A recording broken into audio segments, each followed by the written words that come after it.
Hey guys, welcome back to Electrical Car Repair Live. Thank you guys for watching and subscribing to the channel. In today's video guys, we'll be working here on a Dodge Journey, which is known as Fiat Freemont as well in different markets. The same vehicle under two different names depending on where it was sold. Now, what we will show you today guys, where to find the fuse for the sunroof. Now, if you have sunroof, you're going to have that fuse, and if your sunroof doesn't work guys, we'll show you how to locate the fuse and how to check this thing out.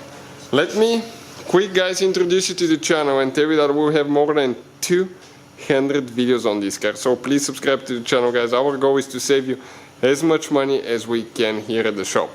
Also all the parts and tools, including the replacement fuses, because they're really hard to find, will be listed in the description of the video below. This is the fuse box that we'll need to be opening here. These two things, squish them like that, pull it up. Now, we need to find fuse guys, okay, fuse number 178, okay, 178, it's a 25 amp fuse, sunroof fuse, sunroof module fuse, this fuse right there.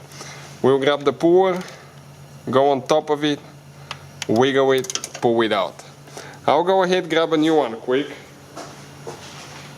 Okay, and let me show you what the new one should look like. Looking at the sun, okay, you can see that element is good on the inside, that's how it should be. We'll go ahead, push it in guys. So this is it, this is your sunroof fuse.